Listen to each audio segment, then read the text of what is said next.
Bonjour et bienvenue au Uninkables épisode 20, podcast québécois qui traite de l'Orcana, de la méta. On parle aujourd'hui de plusieurs petits sujets. On est en fin de set avec Shimmering Skies. Fait qu'on va parler d'une couple de petites affaires qui a été annoncées. JF et Dan avec moi aujourd'hui. Bienvenue les boys. Salut Billy, salut Dan. What's up?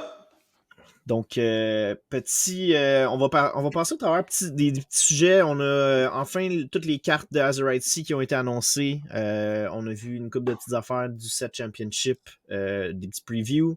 On va parler d'une couple de decks méta que Dan nous a concocté ou tweaké un peu avec des nouvelles cartes, tout ça. Donc, comment les nouvelles cartes vont impacter les decks déjà existants.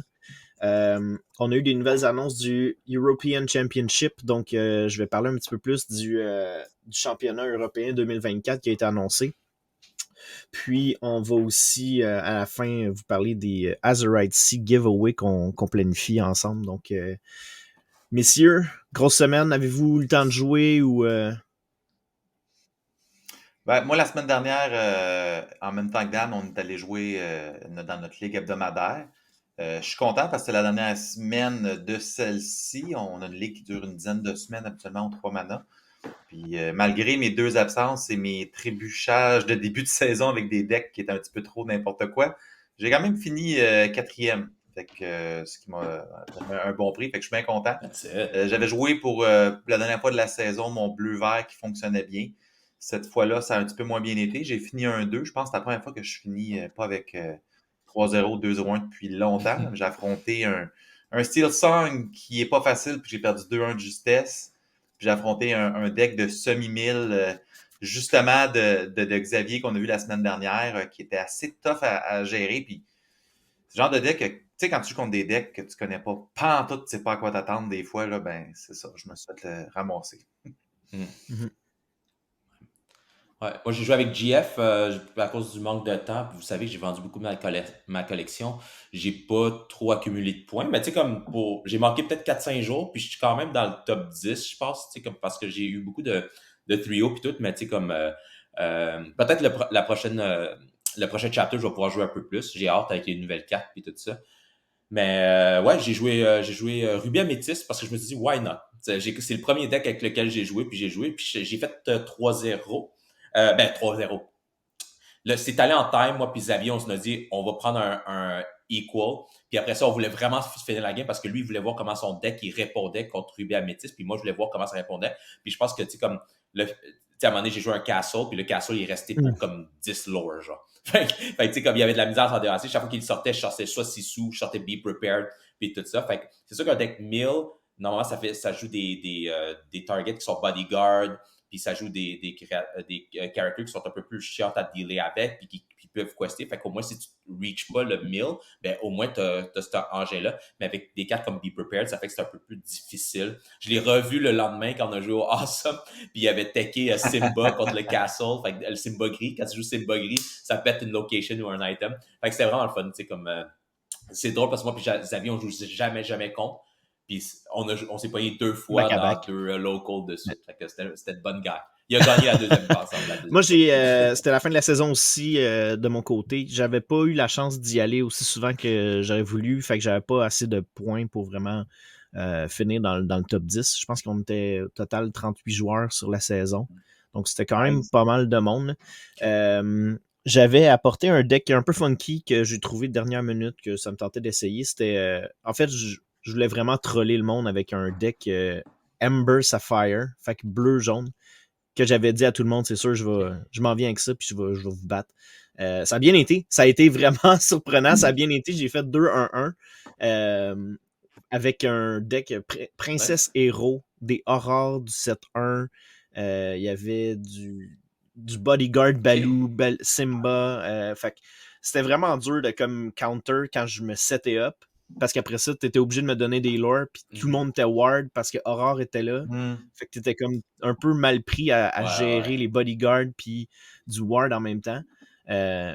C'était pas un deck super fort, c'est juste que c'était tellement surprenant pour le monde qui se débarrassait de cartes qui avait peut-être besoin pour gérer mon board tour 3 que ça a bien été. Mais je trouvais juste ça drôle de jouer jaune-bleu, qui était pas un combo que les gens s'attendaient. Puis je pense que je vais le réessayer parce que là, il y a une couple de petites cartes qui. La nouvelle Alice in Wonderland, je pense.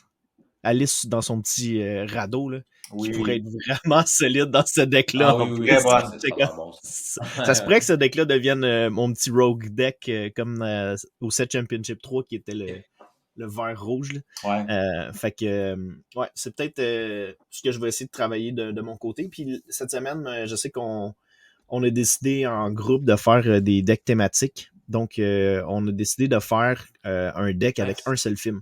Fait qu'il faut que tu te fasses un deck de 60 cartes, 6 couleurs disponibles, mais seulement d'un film.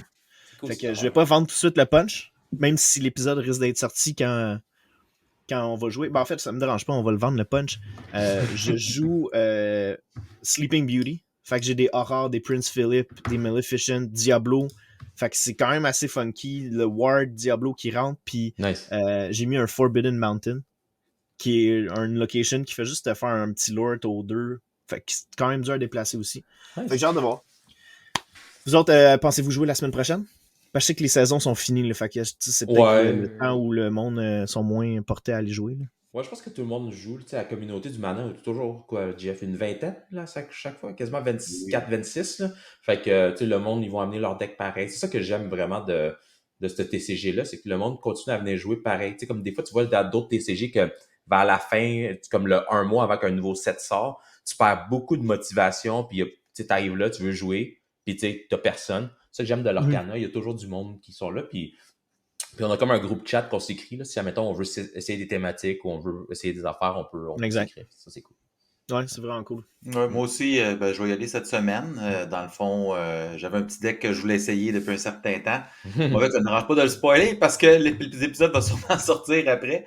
Je vais y aller gris-rouge location, inspiré du gris-rouge mine que j'avais fait au Set Championship et du joueur au DLC de Seattle qui a joué gris-jaune, gris-amber location. Fait que j'ai mis 20 locations dans le deck.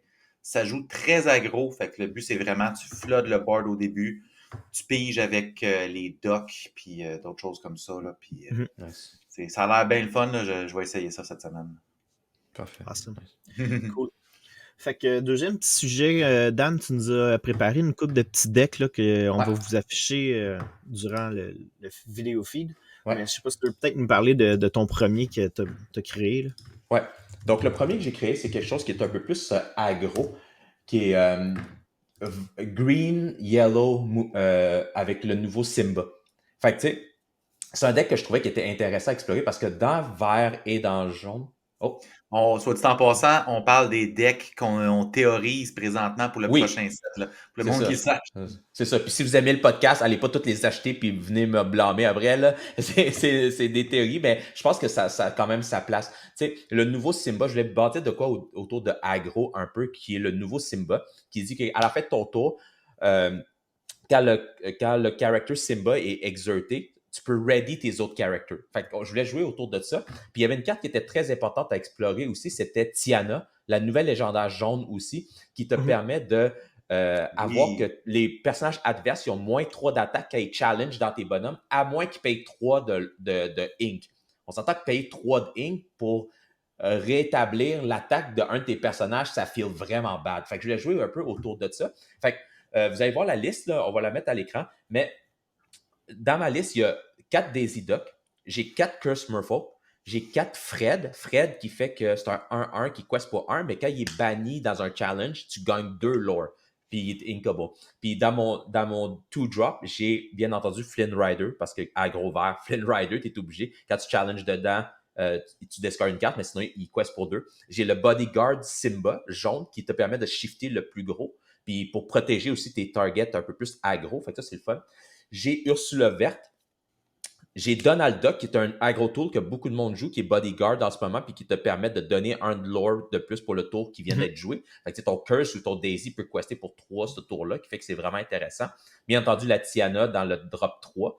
Et vu qu'elle est uninkable, elle et Simba, j'en joue juste 3 de chaque. Mais tu sais, à voir, là, c'est vraiment une théorie. Puis après ça, j'ai Lyle qui va te permettre de vraiment comme ralentir un peu les autres decks pour pas qu'ils quest aussi si tu te retrouves dans un mirror ou dans d'autres decks un peu aggro.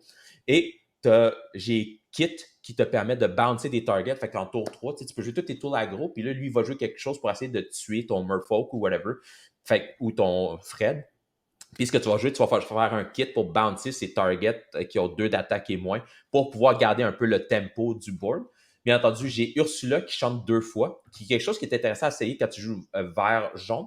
Puis j'ai Sven que vous allez voir. Mais Ursula, ce qui est le fun avec ça, c'est qu'on peut chanter 2 fois Bare Necessities qu'on a dans le deck.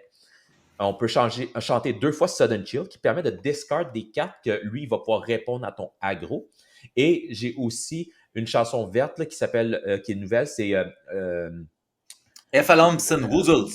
Merci. Fait que ça, puis ça te permet en fait de choisir un de tes characters opposés. Il peut pas quester, puis tu piges une carte. Fait que c'est comme tu piges 2 cartes, tu choisis 2 personnes avec Ursula qui peut pas quester. Fait que si jamais comme t'es un peu dans marde avec le quest, tu peux faire ça. Puis un des dernières chansons aussi qui est I Won't Give In, qui te permet de retourner un character qui coûte 2 ou moins de ta discard vers ta main. Fait qu'un effet un peu de graveyard. Resurrect, exact. Puis avec ça, si Ursula chante 2 fois, tu peux prendre 2 de tes petits aggro tools, tes Daisy, tes Curse Merfolk, puis tout ça, puis les ramener ou tes Fred. Fait que ça peut être quand même intéressant à jouer. Je sais pas ce que vous en pensez de la liste que je vous ai montrée, puis est-ce que vous voyez peut-être d'autres cartes qui sont intéressantes? Je sais pas si tu voulais y aller, Jeff. Là. Écoute, ça a l'air bon, puis maudit que j'ai pas le goût de jouer contre ça. Aïe, aïe, aïe, écoute, il y a du contrôle là-dessus. Tiana, là, plus que je la lis, je me dis ça va être fatigant comme carte. Parce que la nouvelle Tiana, c'est que les adversaires, ils ont moins 3 de force, mais il faut que tu payes 3 d'encre par personnage, par challenging character. Fait que si tu veux wiper le board de l'autre, puis que. Aïe, aïe, aïe.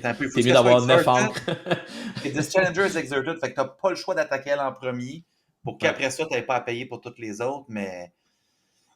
Ouais, puis il y a quelque chose une carte que tu as mis dans la liste que tu parlais, la Effalumson Woozles. C'est vraiment, on dirait un nom allemand. Là.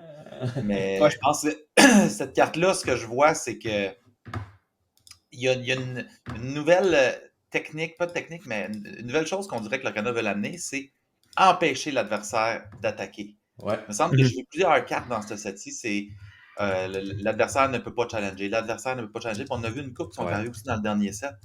Fait que ça va amener une nouvelle dynamique. Ça va être, regarde, j'ai pas besoin d'être ward, j'ai pas besoin d'être évasif. Je t'empêche juste de challenger. T'sais. Exact. Donc, j'aime ça. Ward en fait, celui-là, ça sert pas à grand-chose. En fait, puis tu sais, Effalumps and Woozles, c'est vraiment pour empêcher de quester. Fait que tu peux quand même challenger. Mais moi, ce que je trouve intéressant de cette dynamique-là, en réalité, c'est les one-drop. D'avoir, tu sais, Daisy, Merfolk, Fred, ça te permet vraiment beaucoup de possibilités de start. Tu sais, si t'es sur le draw, sur le play, qu'est-ce que tu fais en premier pour aller chercher? Tu sais, tu peux... dans le fond, Fred n'est pas payant si tu le laisses pas sur le board juste quester son tour, parce que si lui challenge... whenever this character is challenged. Fait que si tu le crash, tu fais rien, mais si tu fais crash dedans, tu fais 2 lore. Puis la beauté de ce deck-là que je trouve justement avec Tiana, c'est la chimie entre Donald Duck puis Tiana. Si tu laisses ton Donald Duck exerter en bodyguard, puis tu exertes Tiana, t'es obligé de rentrer dans Donald Duck qui a 3 de dommages. Fait que tu perds 3, puis c'est tour 3, là, 3-4 que tu vas jouer ça. Là. Ouais. Fait que souvent, tu vas jouer Tiana tour 3, Donald Duck qui rentre bodyguard tour 4, exert Tiana quest de 2. Puis là, t'es obligé de payer 3. Fait qu'il joue soit pas de carte, soit qu'il perd un bonhomme. Fait que j'aime la chimie qu'il y a entre Donald Duck et Tiana. Fait que ça, je trouve ça vraiment intéressant aussi. Yes. Je pense que ça va être un deck qu'on va peut-être voir. C'est une bonne idée, puis j'aime pas ça. J'aime ça, mais j'aime pas ça. C'est clair. Je pense que le deuxième que tu voulais nous parler, Dan, c'était le Ruby Améthyste. Ouais, Ruby Améthyste qui est un deck, guys, classique. Tu sais, genre, qu'est-ce que tu veux faire de plus avec Ruby Améthyste? Mais je pense qu'il y a une nouvelle approche qui est vue, puis il y a 2 nouvelles cartes que j'aime beaucoup. On n'ira pas dans les détails de Ruby Améthyste, vous jouez comme vous voulez. Il y a le Bounce Package, il y a les Sisu, il y a le Flynn, il y a le Maui. Mais les nouvelles cartes à essayer qui seraient intéressantes, c'est j'ai ajouté 2 Maui, le requin, Half Shark, parce que ça te permet de revoir tes Brawl, Friends on the Other Side, Be Prepared, qui est seulement les 3 actions qu'on jouait dans la liste courante. Mais avec ça, je vois la possibilité de peut-être ramener une chanson qu'on utilisait au début, puis qu'on utilise moins ces jours-ci, qui est Be King Undisputed, qui était une très bonne carte, surtout quand si Green Steel est encore fort, avec des Prince John que tu peux pas targeter, puis tout ça. Fait que ramener Be King Undisputed, surtout avec l'ajout de la valeur ajoutée de Maui Half Shark, qui te permet de le revoir, fait que c'est quand même super intéressant. Donc, vu que tu joues Maui Half Shark, ben, idéalement, tu aimerais avoir un peu plus d'action. Fait que là, je joue 2 Maui Half Shark parce que le deck est tellement stacké, tu n'en jouerais pas autant. Surtout que je me vois pas descendre la limite, descendre mon Maui normal, le Hero to All, parce que ça crash dans les locations, ça a un impact dès que ça arrive. C'est un peu différent avec Maui Half Shark, mais l'avantage, c'est que je pense qu'il y a une belle valeur à l'avoir là. Fait que 2 Maui Half Shark, puis une carte que je suis très, très, très excité d'utiliser, là, c'est le One Drop Mad Hatter, le Super Rare. Je pense que c'est peut-être, en termes de prix, ça va peut-être être la Daisy Duck du nouveau set, parce que, man, l'effet sur papier est incroyable. Tu sais, comme, whenever this character quests, you may look at the top card of a chosen player's deck, put it on top of your deck or into their discard. C'est-à-dire que si tu sais que ton adversaire, il attend un Lucky Dime pour gagner, puis il essaie de top deck, tu peux regarder puis dire, OK, c'est ça, ça te laisse la chance de voir quel genre de tour tu vas jouer avant même que ton tour se passe, puis tout ça. Puis même pour toi, tu sais, admettons que tu sais que genre tu cherches une carte, ben tu la regardes. J'ai peut-être besoin d'un GOAT, tu sais, le nombre de fois que Ruby Améthyste a besoin d'un GOAT, puis le GOAT, il se pointe jamais. Essayer de se chercher le tour. Fait que tu sais, c'est comme à point. On vient de perdre Dan. Oh. OK, Ouais. Est-ce que je suis Il est back. On est good? Good. On Ouais, est good. Fait que désolé pour ça. Mais oui, pour le Mad Hatter, c'est quelque chose que j'ai vraiment hâte de voir. Qu'est-ce que vous pensez du Mad Hatter, vous autres? Ben, tu sais, moi, je le regarde en ce moment, puis j'essaie de lire le fine print un peu. Là, whenever this character quests, you may look at the top card of chosen player's deck. Tu sais, chosen, en fait, je pense que tu peux autant te choisir toi que l'adversaire. Oui. Put it on top of their deck or in their discard. À aucun moment, ça dit reveal it. Ça, c'est quelque chose que j'aime. Tu peux prendre la carte de ton opponent, la regarder, et remettre sur le top. J'avais pas vu cette petite ouais. J'avais pas pensé à ce petit détail-là, mais ouais. En aucun cas, tu es obligé de dire. Fait que ça peut être intéressant de savoir ce qu'il va avoir lui, qu'il lui sait pas ce qu'il va avoir, puis là, tu peux ajuster ton jeu en fonction de ça. Moi, c'est une carte que je pense qui va être vraiment bonne, la Mad Hatter. Ça fait quelque temps qu'on essaye de penser à des idées de deck de 1000. Là. Ça va aider, ça. Ça va vraiment aider. Ouais. Oui, mais je pense pas que tu vas 1000 tant que ça à coup d'une carte, là, mais... Non, mais c'est le cumulatif, ça, plus la nouvelle carte à 2 qui te permet justement tu l'exertes, tu payes de 1, puis tu discartes la top card, là. Ça peut se cumuler facilement à un 7, 8, 10 dans le game. Là. Ouais, moi, personnellement, c'est pas le 1000 m'a jamais vraiment intéressé parce que je joue souvent des... Puis c'est rendu un running gag. Mes games durent en 15 minutes. On a fait un best of 3. Là. Mes games sont assez rapides normalement. Là. C'est rare que j'affronte du 1000 en réalité. Ou si j'affronte du 1000, je le laisse pas rentrer dans cette game-là. Alors, bonne carte, Mad Hatters. Blue Steel est le prochain. Je pense qu'on avait fini sur Ruby Amethyst. C'était assez... un deck qu'on connaît quand même assez bien là, avec le temps. Fait que le New Blue Steel, Dan. Le New Blue Steel, je vais laisser Jeff en parler parce que je sais que c'est un deck qui a vraiment joué beaucoup dans les derniers Store Champions. Pas celui qui vient de passer, celui d'avant. Ouais. Fait que je veux son optique un peu là-dessus. Ouais, ben, il y a quelque chose que j'ai constaté, ce set-ci avec le bleu, c'est que le package d'Irem, il est vraiment bon, mais il faut que tes games y aillent longtemps. Puis quand tu arrives contre des games qui sont plus aggro avec des plus petits personnages, tu n'as pas le package rouge de removal late game, ça peut faire vraiment mal. Fait que j'ai joué le package bleu avec le draw différent, avec le draw qu'on peut avoir, comme je jouais dans mon bleu-vert avec, voyons, les King Candy, avec les Grammatala, etc. Puis je suis arrivé avec une idée que je trouvais qu'elle avait l'air quand même pas mal intéressante. Fait que, attendez un petit peu, je vais réouvrir ça. Parce que bref, moi puis Dan, on s'en était parlé quand même pas mal du bleu-gris aujourd'hui. Puis les deux, on a des idées différentes. Parce qu'il peut aussi bien y avoir le package RAM comme typique avec les les Lucky Dime, puis les Tamatoa, etc. là. Mais moi, comment je le voyais, cette version-ci, c'était avec un package de chiffres pour aller faire des All New World. Fait que tu commences avec des King Candy et des Robin Hood premier tour. Donc, c'est une drôle de journée. Là, c'est Billy qu'on vient de perdre. Fait que tu commences avec le package de King Candy Robin Hood le premier tour. Pourquoi? Parce que c'est un quart de 2-2 qui peut shifter. C'est juste pour ça que j'aime ça mettre une présence early.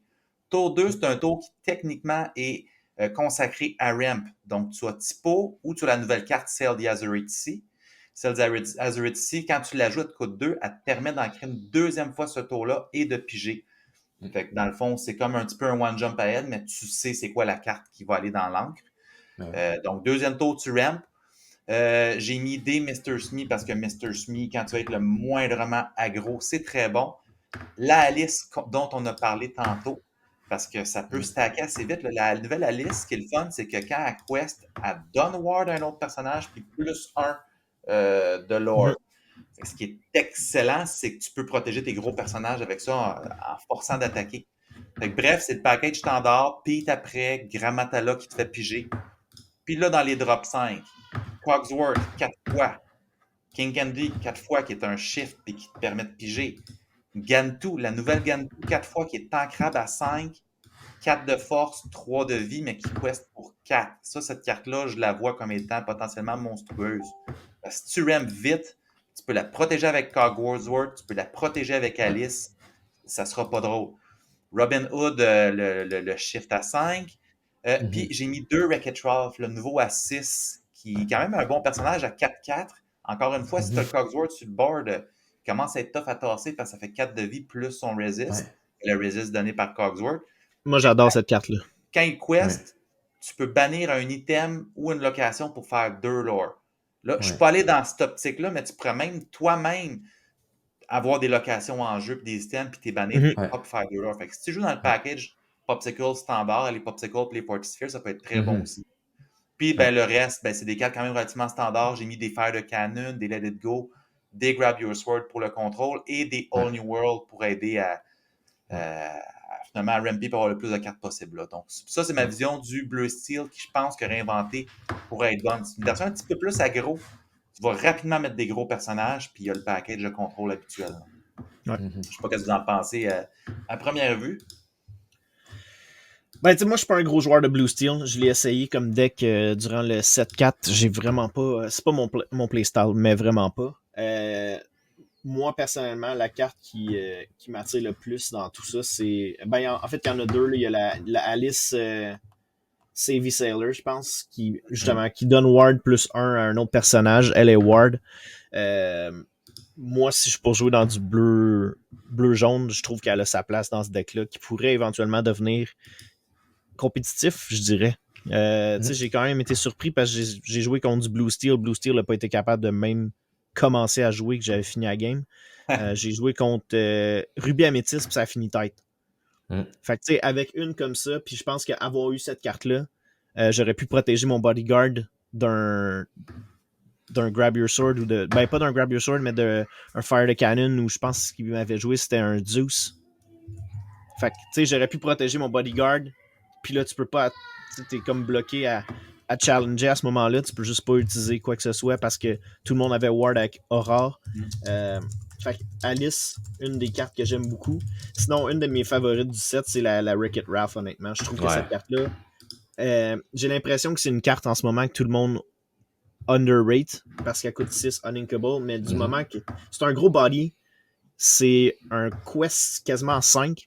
Puis si tu joues avec Alice, tu peux lui donner Ward que la personne est obligée de rentrer dedans en challenge versus faire quoi que ce soit. Fait que ça peut lui donner 6 pendant un tour. 6, on s'entend que c'est quasiment 33% de la game. Puis je vois vraiment un build à la Popsicle. JF t'en a parlé rapidement, mais à la Popsicle, IRAM, puis tout ça. Puis avec l'espèce de Popsicle gris, là, aussi. Fait que tu sais, t'as vraiment beaucoup d'items. Puis avec Wreck-It Ralph, t'as tellement d'items que tu veux juste banner, faire 5 lore chaque tour. Fait que, tu sais, mettons, le build gris-bleu traditionnel, avec 1 ou 2 Wreck-It Ralph, puis ça pourrait te donner assez de reach, là, pour encore plus vite que d'attendre Tamatoa puis Ariel, tu sais. Je pense que les deux façons d'y aller pourraient être fonctionnelles. J'ai hâte de voir ça, là, mais c'est ça qui va être de plus en plus le fun, c'est qu'on a de plus en plus de tools pour que des combinaisons de couleurs qu'on sait qui fonctionnent puissent fonctionner avec deux archétypes complètement différents. Là.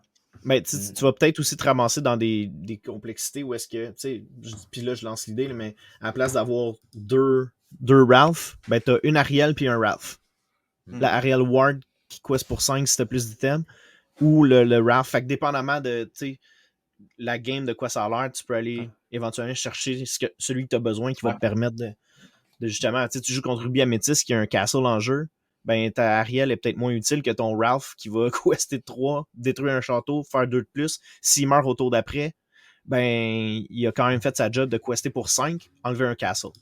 Ce que j'aime beaucoup avec ce qu'on va pouvoir faire, ce set-ci, là, avec, entre autres la Ariel, pas l'Ariel, excuse-moi, la Alice qu'on parle depuis tantôt, qui a le même effet à peu près que la Goofy en vert que j'aime beaucoup à 5, c'est que le fait que tu questes et tu donnes ward à quelqu'un, là, tu mets un gros. Tu sais, souvent, là, on n'aime pas ça mettre des gros persos parce qu'on a peur qu'il se fasse tuer le tour après que tu l'as mis. Et là, tu peux mettre un Wreck-It Ralph, tu questes avec ta Alice, il est protégé. Fait que t'es sûr que tu vas quester au moins une fois avec. Là. Ça va pouvoir faire. C'est l'interaction avec Gentoo que je trouvais qu'elle avait l'air vraiment intéressante. Ouais. J'ai hâte de voir ça. Prochain deck qu'on avait dans notre liste, si je ne me trompe pas, c'est le Green Purple. Donc, un de tes decks préf. Le deck à Dan. Yes. J'adore ce deck-là, comme vous le savez, puis j'y joue beaucoup. Puis il y a vraiment des nouvelles cartes qui amènent beaucoup de valeur à ce deck-là. Je pense surtout là, à Fred, qu'on vient de parler, là, qui quest pour 1, mais que s'il se fait challenger, il gagne 2 lore. Fait que tu peux descendre tes comptes de Curse Merfolk, mettre du Fred. Dans mon one slot, j'ai 4 Clarabelle, la petite, 3 Curse Merfolk et 2 Fred. Parce que tu veux toujours avoir autour de 9 one-drop quand tu joues de bounce. Là, c'est comme plus safe. Fait que on a ça. On a bien sûr la MVP du set, selon moi, le Gogo Tamago, qui te permet, tu sais, le nombre de fois là, cette semaine que j'ai joué, que le monde a crashé dans mon Goat ou dans mon Fox, puis ils ont pris 4 de damage, puis là, tu jouerais juste Gogo Tamago, man, ça te donne 4 lore d'une shot, là, c'est incroyable le reach que ça a. Fait que 4 de ça dans mon nouveau deck. Et une carte qui est importante d'essayer, parce que moi, je joue Emerald Chromacon une fois, je l'aime bien, puis la carte qui est intéressante à essayer avec, c'est Maleficent Staff. Maleficent Staff qui dit que chaque fois qu'un des personnages opposés se fait bouncer, ben retourne dans la main, ou un item, ou une location, tu gagnes un lore. Fait que c'est seulement pas tes cartes à toi. Tu peux pas bounce ton goat pour faire des affaires de fou, mais les cartes de ton opponent.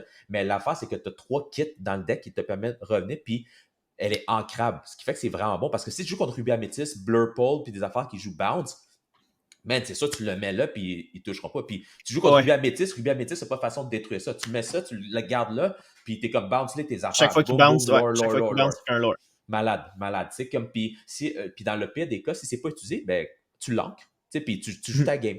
Mais c'est juste que le potentiel que ça a de choquer les autres decks mauves, dans le miroir aussi, c'est double tranchant, mais ça te permet de faire ça. Puis c'est ça qui manquait un peu au deck Green Purple, c'est que tu te rendais à 15-16 super facilement.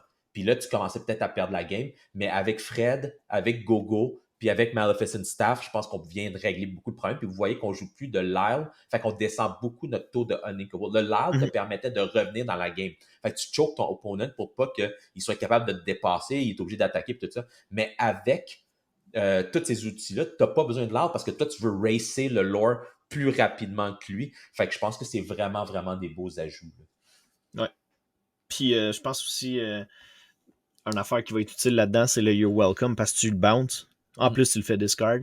Fait que il y a quand même du stock. Le fun You're Welcome, c'est pas un bounce, c'est du shuffle. Ah non, c'est vrai de shuffle. C'est vrai de mais shuffle. ce serait Bruno. Oui, donc talk about Bruno. Ouais, Bruno.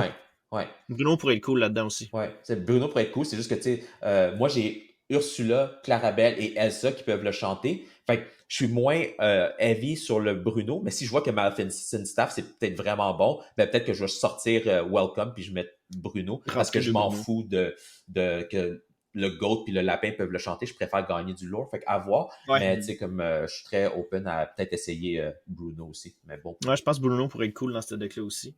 Pas que ton You're Welcome, ce que j'aime présentement, je regarde ta liste, t'as pas vraiment rien qui est taqué pour enlever des locations. Les stems, t'aurais Clarabelle à 1.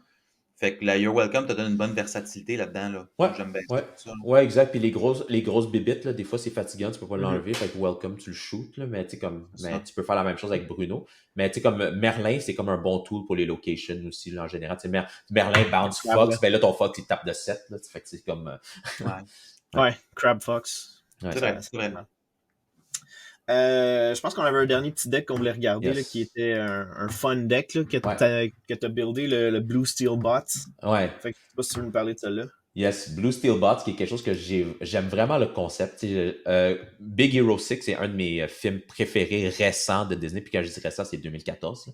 Fait que, tu sais, comme, que je trouve qui est vraiment nice parce que Microbot te permet de vraiment pouvoir en mettre combien tu veux. T'es pas restricté par le nombre de ton deck. Un peu comme les 101 Dalmatiens, là. Le backside de ça, c'est que quand tu joues un microbot, when you play this item, chosen character gets -1 this turn for each item named microbots. Fait que le plus que de microbots que tu as, ben le plus d'attaques tu peux enlever à ton board. Ça pairs super bien avec le nouveau yokai, le shift, qui fait que you may play a name microbots for free. Fait que tu payes pas le 2 que ça te coûterait en crabe. Puis, whenever this character quests, draw a card for each opponent character with 0 lore. Fait que l'affaire, c'est que le plus de microbots que tu as, puis le plus que tu es capable de les bouncer puis de les rejouer, ben le plus que tu vas pouvoir piger de cartes avec Yokai quand il va quester. Mais ton win condition est autour de, bien entendu, Tamatoa, qui va te permettre, et tes Lucky Dime, qui va te permettre de revenir dans la game. Fait que c'est un deck qui joue le 19 à 20 items.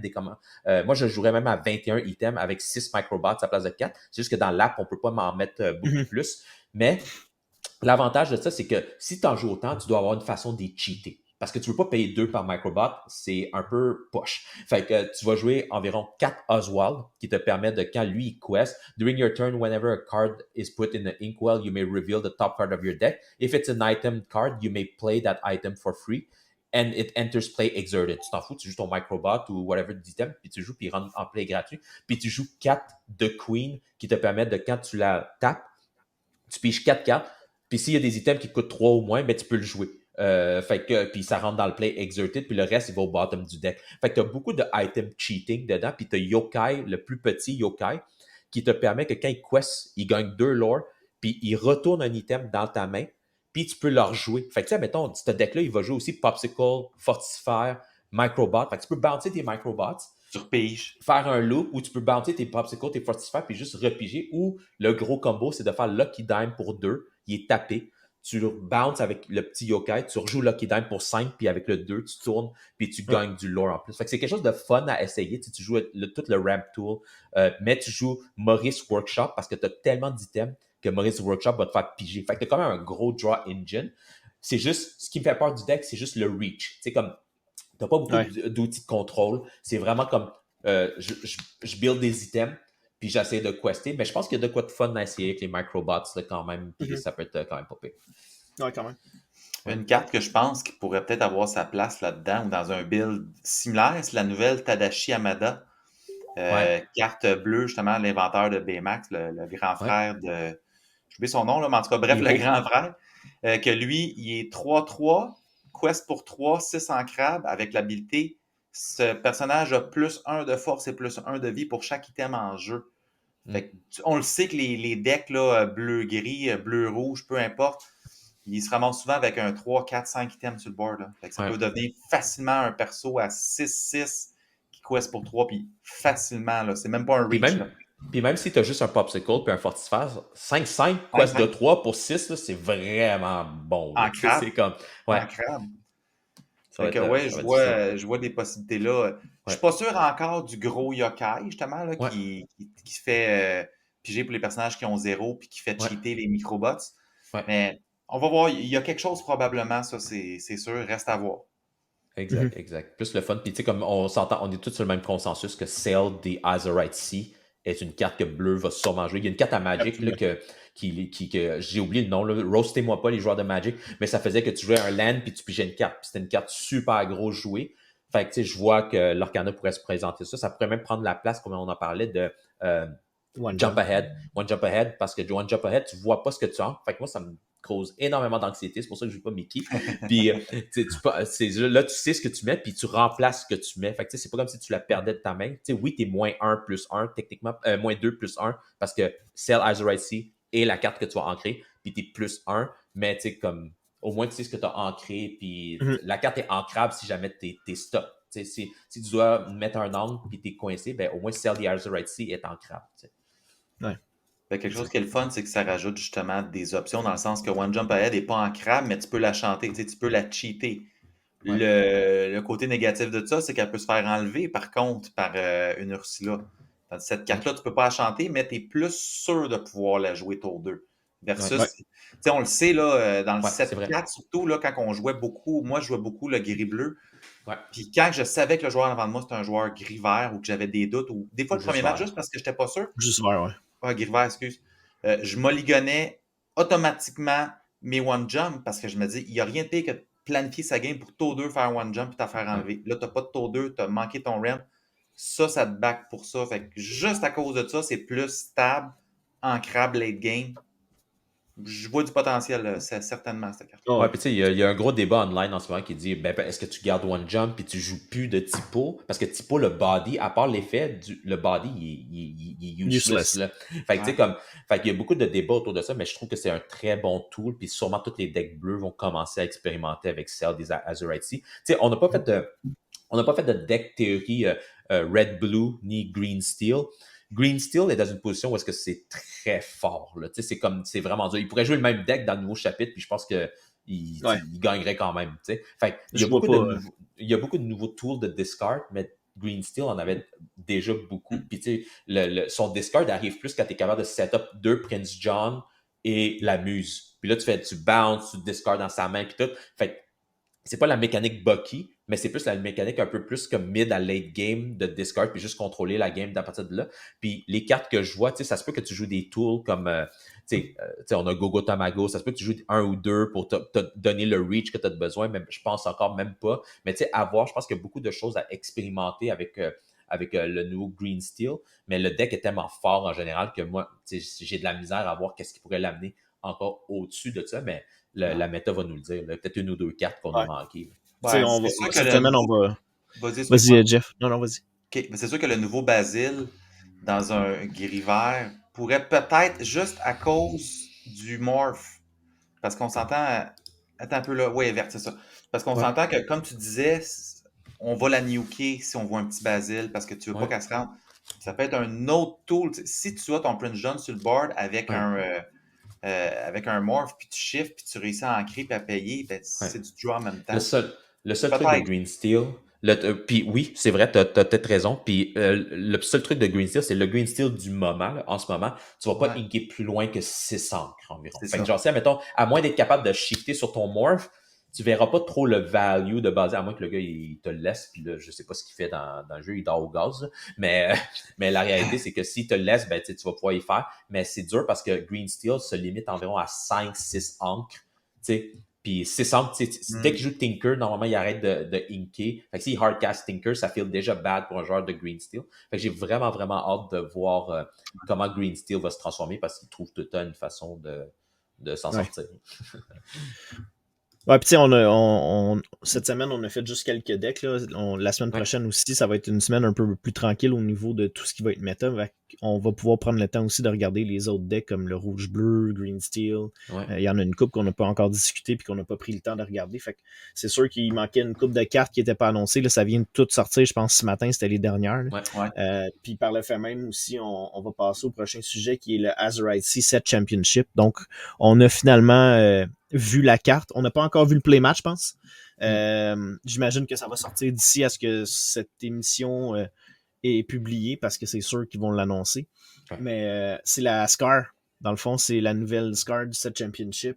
Belle carte. On a eu un petit peu de débat ce matin. Est-ce qu'elle est inkable, uninkable? Il y a eu une petite erreur, je pense, dans l'application. Donc, maintenant, c'est confirmé qu'elle est uninkable. Donc, c'est une 5. Uninkable, donc c'est la Scar verte. J'ai hâte de voir le tapis. Le tapis va être, je pense, il devrait être hot, là. Sublime. Puis je pense que, tu sais, comme c'est le Madrigal, je trouve qu'ils ont manqué la shot un peu. Pas juste avec la carte, tu sais, comme ma fille, elle capote sur la carte Madrigal, là, dans sa chambre, puis elle l'aime bien, tu sais, elle aime bien ce film-là. Mais le playmat, tu passes de Stitch Rockstar, qui est incroyable, le playmat, perso, Ursula, qui est sick, tu sais, comme ténébreux, tu sais, comme tout Ouais. dark, puis tout ça. Puis là, tu passes à Madrigal, puis avec ça, je pense qu'ils vont pouvoir la rattraper parce que, idéalement, le playmat, tu veux jouer dans quelque chose de cool. Puis je comprends le monde aussi qui veut jouer dans quelque chose de princesse, mais je pense que je parle pour tous les joueurs compétitifs, là, très compétitifs, que Ouais. quand tu joues un playmat, là, tu veux qu'il soit sick, là, tu sais, qu'il soit quand même agressif, là, tu le joues. Fait que j'ai vraiment hâte, mais j'ai trouvé la carte belle, puis je suis content qu'ils vont pas avec le format de Enchanted du chapter. Rien contre Ouais. tu sais, est belle. Est belle si tu collectionnes les cartes. Mais si tu joues dans un deck, je trouve que, tu sais, toutes tes cartes sont pleines de couleurs. Puis là, tu vas tomber sur Ouais. 2-3 cartes qui sont beige, Brune. brunes. Puis tu sais, c'est comme, c'est pas pour moi. Mais tu sais, si, admettons, j'étais un collectionneur, puis je display, puis j'avais ça dans mon binder, c'est nice. Ça donne un thème. Mais dans un deck, parce que je joue avec des enchantés, des fois, puis genre, il y a beaucoup, tu sais, ça chiffre la couleur de ton deck un peu, fait que c'est weird. Mais je pense que, tu sais, à leur défense, ils ont vraiment voulu aller dans la thématique pirate, là. Fait que, tu sais, je pense de ce qu'ils ont fait, c'était vraiment un map très cool, c'est vrai. De Azurite Sea. Fait que je comprends un peu le pourquoi derrière tout ça, mais personnellement, c'est pas mes prefs non plus. Je trouve qu'il manque un peu de couleur, puis moi, je trouve que ça fait nerd, ça fait fade. Fait que c'est un peu le downside que j'ai trouvé. Fait que je suis content de voir la Scar avec l'ancien style de vraiment les promos, là. Puis surtout que maintenant qu'on connaît toutes les Enchanted, je ne comprends toujours pas pourquoi il n'y a pas de Maoi. Il n'y a pas de Maoi Enchanted. Maui. Maui Enchanted. Ouais. Il n'y en a pas. C'est, la requin, c'est tellement une super belle carte, une carte super forte qu'il aurait dû en avoir une, mais bon. On va voir peut-être le prochain set. Je suis un peu déçu. Je pense qu'il y a beaucoup d'Enchanted qui sont même pas des légendaires, tu sais, comme des Uncommon, des rares, puis des affaires de même. Ouais. Mais tu sais, comme là, il y a des arts vraiment cool, puis ils sont allés très Disney. Tu sais, t'as Basil, t'as Daisy Duck, t'as You Came Back qui est avec Stitch et Lilo. Fait que le art est cool pour les fans de Disney, puis tout ça. Mais ils sont pas focusés. Ouais, puis ils sont pas focusés, je pense. Sont pas moins focusés compétitifs. À cause du art, peut-être que, tu sais, Billy, c'est ça ce qu'on disait, tu sais, le art, il est fait pour collectionner, puis en même temps, il dit, vu que tu vas collectionner, ben aussi bien mettre des personnages comme iconiques de Disney dessus. Fait que c'est sûr que la Chippendale va être vraiment populaire. Si tu regardes les... Rafiki est vraiment belle. Il y en a une qui va être peut-être jouer la Maleficent Staff. Elle reste sur le board, fait que c'est cool de l'avoir là, mettons. Là. Celle avec toutes les Big Hero 6 dessus, là, je pense que c'est une chanson, elle a de la elle est belle. Elle est belle. We Could Be Immortals. Ça, c'est une carte qu'on n'a pas parlé, mais qui pourrait être le fun, parce que c'est une chanson qui donne plus 6 de resist à tous tes inventors, puis tu la mets dans ton encre. Fait que ta chante, tu la mets dans ton encre. On n'avait pas vu le côté ramp, mais on va voir. Là. Mais s'il y a des decks avec des inventeurs, ça va faire un petit peu comme le même principe que les All-4 Algo, dans le sens que tu fais de quoi, plus tu ancres. Puis, tu sais, donner 6 de resist, c'est comme donner ward et evasive à tout ton board parce que, tu sais, il n'y a rien qui va rentrer dans un 6. Je veux dire. C'est clair. Puis sinon, je pense qu'on a vu les autres promos qui étaient, si je me trompe pas, de ce qu'ils vont... Ouais, ben ils ont annoncé les autres promos. Il va y avoir le Wasabi, le Methodical Engineer, il va y avoir la Minnie Mouse Pirate Lookout, il va y avoir la Honey Lemon Chemical Genius, puis la Rescue Ranger Away.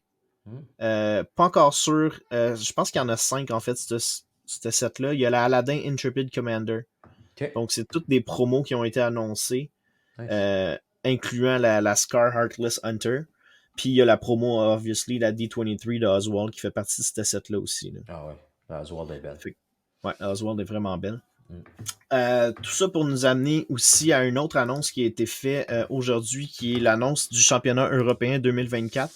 Donc ça a été annoncé il y a environ 1 heure. Donc ce que ça veut dire, c'est que c'est les dernières chances, la qualification de dernière chance qui va avoir lieu pour se qualifier pour le championnat. Donc, on parle de 32 places supplémentaires qui vont être disponibles en Europe le vendredi 6 décembre. Donc, ce que ça veut dire, c'est qu'ils vont faire... Dans le fond, il y a 1024 places de disponibles. Ils vont faire des tournois de 32 joueurs. Fait qu'ils vont diviser les 1024 en des pods de 32. Puis chaque gagnant des pods de 32 va se gagner une place pour les championnats. Fait que c'est quand même assez intéressant que tu vas compétitionner contre 32 joueurs. Si tu gagnes ce tournoi-là, you're in pour le championnat européen. C'est des best of 3. Donc, ça va être quand même assez long, d'après moi, comme tournoi. Les billets pour pour aller là sont de 90 €. Wow. Donc, c'est pas donné quand même. On parle de quasiment 130 $ canadiens, plus te rendre là-bas. Fait que ça, c'est pour les qualifications dernière chance. Il y a aussi des billets spectateurs qui sont au coût de 50 €. Puis, cette fois-ci, ils ont fait des sessions spectateurs, étant donné que ça se passe à Disney. Les sessions sont de 10h à 14h le samedi 7 décembre pour la première session et de 15h à 19h pour la deuxième. Le dimanche 8 décembre de 10h à 14h pour la première session et de 15h à 19h pour la deuxième. Ce qui est quand même cool que j'ai aimé cette fois-ci, c'est que c'est vraiment plus Ravensburger et Disney qui le font. C'est plus organisé par PPG Event ou quoi que ce soit. Okay. Avec le 50$, avec le 50 €, tu as un sac goodies qui vient avec. Fait que dans le fond, ce que tu as qui vient avec ton spectator ticket, tu rencontres un personnage de Disney, tu vas rencontrer un développeur du jeu de Disney Lorcana. Tu as une illustration ou un artwork d'un illustrateur. Tu as 2 tickets pour participer à des side events, donc soit un pack rush du 7-6 ou une partie co-op Illuminators Quest qui était dans le 7-4, si je ne me trompe pas. Là. Ou tu peux aussi faire un événement Core Constructed. Tu as une lanière Disney Lorcana, tu as une carte promo Mickey Mouse True Friend, tu as un bon de réduction dans les magasins Disney de 20%, si je ne me trompe pas. Tu as une pin challenge Disney Lorcana, puis une possibilité d'acheter des billets d'entrée à un prix réduit de 49 €. Fait que c'est quand même cool. Okay. C'est worth quand même. Ouais, c'est quand même worth. Puis dans le fond, ce championnat-là va aussi être streamé sur TV Disney Lorcana. Donc, je ne pense pas que ça va être sur... oui, ça va être sur Twitch. Fait que c'est ça, sur twitch.tv/Disney Lorcana. Ou, ben, dans le fond, étant donné que ça va être européen, il faut juste pas se tromper, c'est Disney Lorcana EU. Mais ça se passe le 6, 7, 8 décembre. Donc, ça a été annoncé aujourd'hui. Donc, je trouve ça quand même très, très cool qui donne la chance. Puis j'aime en fait, moi, personnellement, ce que je trouve vraiment cool, c'est le 1024 joueurs divisé en 32 brackets. Ouais. Puis, tu sais, ça te fait des mini-tournois rapides aussi. Là. Ouais, c'est vrai. T'es pas là 2 jours dans un hôtel. Là. Non. Ouais. Non. Ben, peut-être. Ben, c'est ça, peut-être. Si tu te qualifies. Mais dans le fond, ce que ça veut dire, c'est que tu vas avoir 32 nouveaux joueurs qui vont se qualifier pour les championnats européens. C'est cool. Puis on s'entend que finir premier dans des pools de 32, que ça coûte 90 € pour y aller. Le côté, comment dire, plus casual, il est moins là pour ce tournoi-là. Ça va être des joueurs vraiment compétitifs qu'on va y aller. Oh, ouais. Si tu as réussi à gagner un tournoi de 32 compétitif comme ça, tu mérites ta place, je crois. Là. Exact. C'est pas top 2. Là. Non, je pense pas que c'est le tournoi où est-ce que Dan dirait « Ah, il est tard, il commence à faire bon, je vais te donner le... » Lâchez-moi avec ça. mais non, je trouve ça cool comme petit type de tournoi, je trouve. Ouais. Puis c'est sûr que ça va être compétitif. Ça va être très, très, très compétitif. Là, comme... Ouais. Puis tu sais, je me souviens pas à qui j'en parlais, mais tu sais, on parlait justement des 7 championships, comme quoi le monde trouve que c'est rendu facile puis qu'ils mettent pas souvent des bonnes cartes. De plus en plus, on dirait que les cartes qu'ils mettent dans les 7 championships depuis 7-5, ben en fait depuis 7-5 sont moins bonnes, sont moins jouées. Puis je trouve que ça fait du sens parce que d'un côté, ils veulent vraiment garder les 7 championships plus casual, family friendly, où est-ce que les cartes, tu vas pas avoir des gars qui vont aller chasser des cartes pour vraiment comme détruire tout le monde puis avoir le plus de cartes parce qu'ils baissent en valeur. Versus les championnats, c'est vraiment plus compétitif. Puis tu vas voir moins de monde aller pour des promos. Là. Ouais. Fait que je trouve que ça fait du sens d'avoir un tournoi qui est quand même assez dispendieux. Ça va amener des joueurs qui sont vraiment plus sérieux aussi à aller compétitionner. Et là, j'imagine qu'avec tout ça, on devrait savoir d'ici quelques semaines les dates pour la portion nord-américaine de tout ça. Là. Ouais, j'imagine ça va peut-être sortir cette semaine. Là. Comme je te dis, j'ai vu ça juste avant qu'on rentre en enregistrement. Là. Je t'en ai parlé comme tu t'es connecté, Jeff. J'ai reçu la news. Fait que j'étais comme OK, ça c'est vraiment cool, on va pouvoir en parler. Mais j'imagine qu'on va avoir les infos. Là. Ça risque de se passer en même temps parce que le World va combiner les deux. Ben, initialement, il parlait de janvier pour la portion nord-américaine. Ça ferait du sens. Parce que on parle de décembre. Là. Ouais. Fait que ça ferait en masse de sens. Fait que c'est pas mal ce qui fait le tour de nos sujets de la journée. On parlait d'un giveaway. Donc, on est en train de travailler en collaboration avec 3 Mana pour faire un petit giveaway si on atteint les 150 subs d'ici le lancement du prochain set. Ben, légèrement avant le prochain lancement parce qu'on veut pouvoir enregistrer puis vous donner peut-être ce petit giveaway-là avant le lancement du prochain set et non pas en plein milieu. Donc, on est encore en train de travailler là-dessus. On vous revient avec des super bonnes nouvelles, mais c'est sûr qu'on va vous faire un petit quelque chose pour le prochain set. Donc, n'hésitez pas à vous abonner en cliquant sur le petit subscribe, la petite cloche si vous voulez recevoir les notifications. On remercie encore 3 Mana pour le promo code qu'ils nous ont donné, les Unlinkables 10. Donc, en ce moment, on travaille encore avec eux pour le prochain trimestre. Sinon, vous pouvez toujours nous rejoindre au lesunlinkables@gmail.com si vous avez des questions, commentaires, des insultes aussi. On est tout ouvert à les recevoir. Maoi! Je suis plus capable de t'entendre déjà. Ben, Sur ce, messieurs, je vous souhaite une bonne semaine, puis on se reparle bientôt. Yes. bye Bye, bye! guys.